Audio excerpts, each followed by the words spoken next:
বিচারের মাঠে সবচেয়ে ভারী নেকির ইবাদত হলো ভালো চালচলন। আল্লাহ তাআলা বলেন, ইদফা বিল্লাতি হিয়া আহসান।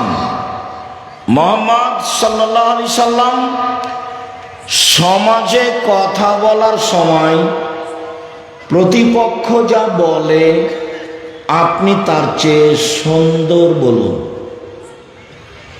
মুহাম্মদ সাল্লাল্লাহু আলাইহি সাল্লাম মানুষের সাথে কথা বলার সময় মানুষে যা বলে আপনি তার চেয়ে ভালোটা বলুন। সমান সমান বলে যে সে ভালো নয়, যে বলতে পারে আচ্ছা ভাইজান আপনি গালি দিলেন আমি আর কি বলবো, আপনাকে আমি কিছু বলতে চাচ্ছি না, আমি গেলাম, এইটা হলো ভালো। আল্লাহ আমাদের নবীকে এটা আদেশ করলেন। আমিও জীবনে খুব চেষ্টা চালাচ্ছি, একটা হলো মানুষের প্রতিশোধ নিব না জীবনে, যে যা পারবে করুক বলুক। আর একটা মানুষের পিছনে পড়ব না, বদনাম গীবত করতে রাজি নই। সে আমাকে ধুয়ে ছেড়ে দিল, আপনি যা বলেন আমি তার উত্তর দিতে রাজি নই।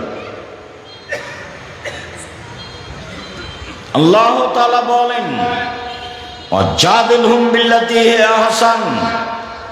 মুহাম্মদ সাল্লাল্লাহু আলাইহি সাল্লাম মুখামুখি কথা বলার সময়, সমাজে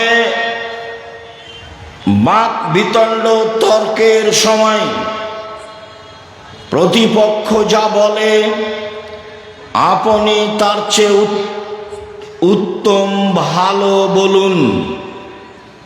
মুখামুখি কথা বললেও আপনার কথা যেন তার চেয়ে বেশি না হয়।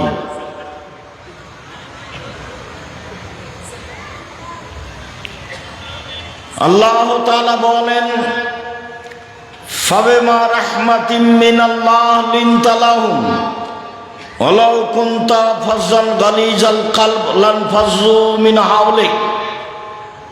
মুহাম্মদ সাল্লাল্লাহু আলাইহি সাল্লাম আল্লাহর পক্ষ থেকে বড় দয়া যে আপনি নরম আচরণের হয়েছেন, আপনার স্বভাব নরম।